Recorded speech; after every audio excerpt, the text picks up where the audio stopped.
bioma stepa. Bioma stepa adalah bioma padang rumput luas yang terdapat di kawasan beriklim sederhana dan mempunyai curah hujan yang rendah atau tidak cukup untuk menumbuhkan hutan, tetapi masih mencukupi untuk pertumbuhan rumput-rumput pendek. Bioma padang rumput persebaran Amerika Utara, Asia Tengah, Argentina.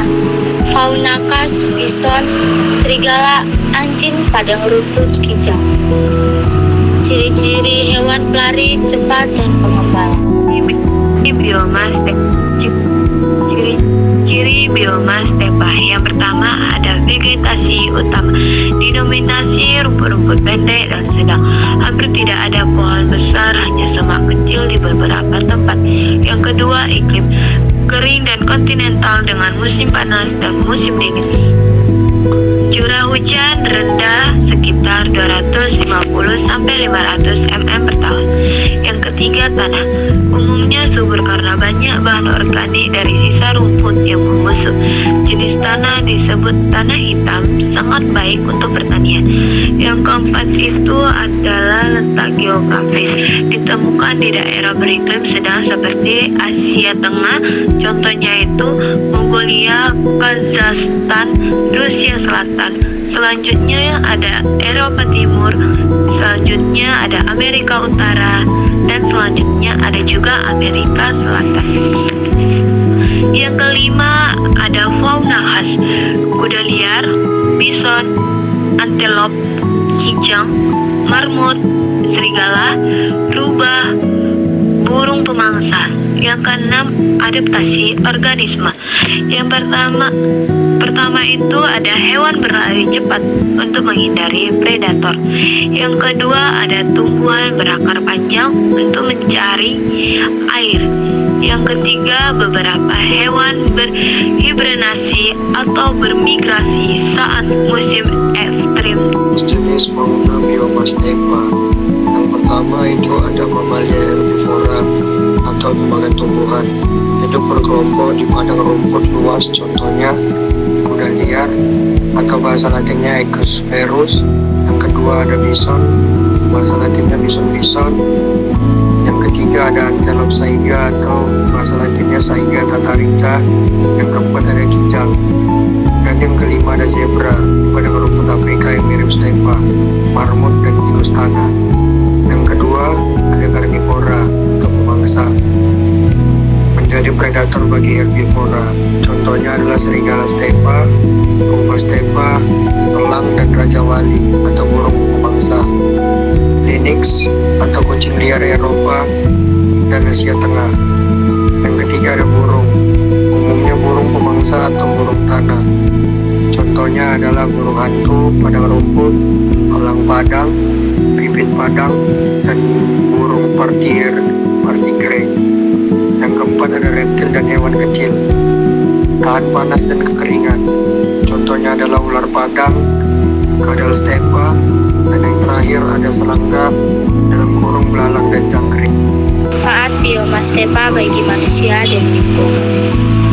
1. Sebagai lahan pertanian. Tanah stepa, terutama tanah hitam, sangat subur, cocok untuk menanam gandum, jagung, berlai, dan tanaman biji-biji lainnya. Banyak daerah stepa juga menjadi lumbung pangan dunia, seperti di Ukraina dan Amerika Serikat. 2. Sebagai lahan peternakan. Rumput melimpah menjadi stepa, cocok untuk pengembala ternak seperti sapi, domba, kuda, bison. 3. Menjaga keseimbangan ekosistem.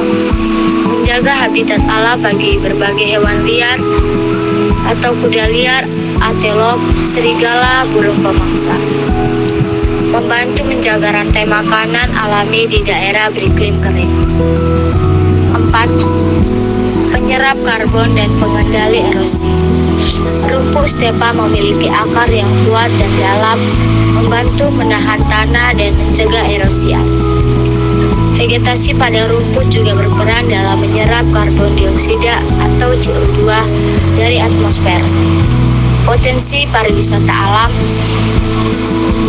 Pemandangan padang rumput luas, dan satwa liar menarik untuk ekowisata dan penelitian ilmiah.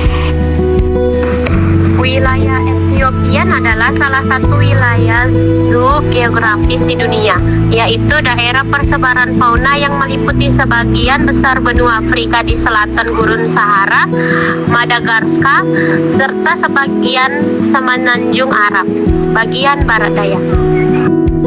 Kemudian ada persebaran wilayah. Yang pertama, wilayah biogeografi utama disebut juga zona afrotropik. Yang kedua, cakupan wilayah seluruh Afrika bagian selatan, Gurun Sahara, Madagaskar, dan pulau-pulau kecil di sekitarnya termasuk beberapa wilayah di Arab bagian selatan. Yang ketiga, batas wilayah di utara berbatasan dengan wilayah Palearktik. Dan inilah peta persebaran wilayah Etiopian. Bisa kita lihat di sini ada peta wilayah Etiopian yang berdasarkan pada persebaran wilayah Etiopian. Wilayah persebaran Etiopian mencakup sebagian besar benua Afrika kecuali pada sedikit bagian utara. Persebaran fauna wilayah Etiopian dibatasi oleh Samudra Atlantik pada bagian barat dan selatan dan Samudra Hindia di bagian timur, sedangkan pada bagian utara dibatasi oleh Gurun Sahara. Gurun Sahara merupakan pembatas fisik yang memisahkan fauna Etiopian dan fauna Palearktik. Wilayah Etiopian dicirikan dengan fauna khas dengan ukuran tubuh raksasa seperti gorila, gajah Afrika, jerapah, dan badak Afrika. Wilayah persebaran fauna Etiopian memiliki kekhasan yang berbeda dengan wilayah biografi dunia lainnya karena terdapat sejumlah faktor yang mempengaruhinya, seperti geografi, iklim, dan sejarah evaluasi.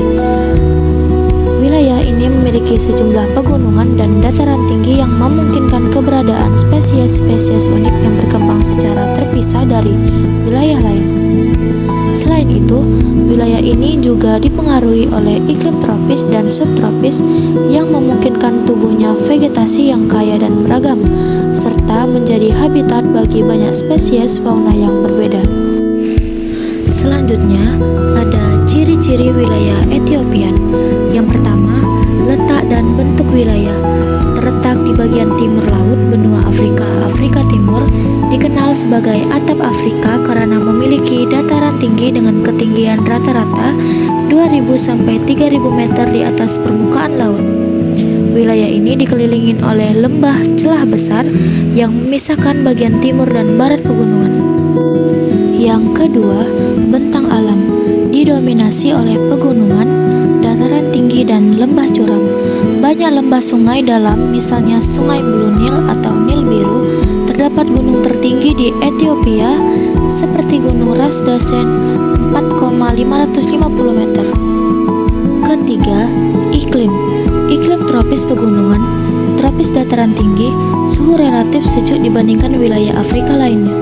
Curah hujan bervariasi dengan musim hujan panjang Mei sampai dengan Oktober dan musim kering November sampai dengan April. Yang keempat, ada vegetasi dan tanah. Dataran tinggi memiliki tanah subur, cocok untuk pertanian, gandum, kopi, dan jagung. Vegetasi bervariasi, hutan pegunungan, padang rumput, dan semak-semak belukar di daerah lebih kering. Di daerah rendah, tumbuh-tumbuhan khas sabana. Kelima, penduduk dan budaya. Penduduk utamanya adalah bangsa Amhara, Oromo, dan Tigray. Bahasa utama Amharik, mayoritas beragama Kristen Ortodoks Ethiopia dengan sebagian beragama Islam. Memiliki sejarah panjang dan budaya kuno, salah satunya Kerajaan Aksum, kerajaan besar di masa lampau. Dan yang terakhir, flora dan fauna khas, memiliki spesies endemik seperti serigala Ethiopia, gelada babon, walia ibex, atau kambing gunung langka. Manfaat wilayah Ethiopian. Yang pertama, keanekaragaman hayati tinggi, banyak spesies endemik bernilai ilmiah dan ekologis. Yang kedua, lahan subur untuk pertanian, penghasil kopi, teh, gandum, dan hasil bumi lainnya. Yang ketiga, potensi peternakan besar, cocok untuk sapi, kambing, dan domba. Yang keempat, menjaga keseimbangan ekosistem global melalui hutan dan sabana menyerap karbon. Yang kelima, nilai ilmiah dan pendidikan, sumber penelitian biologi, geologi, dan ekologi. Yang terakhir yaitu keenam, pariwisata alam dan konservasi. Taman nasional seperti Simien Mountains menarik wisatawan dunia. Sekian materi yang dapat kami sampaikan. Terima kasih untuk kalian yang sudah mendengarkan dan semoga bermanfaat. Sampai ketemu di next video.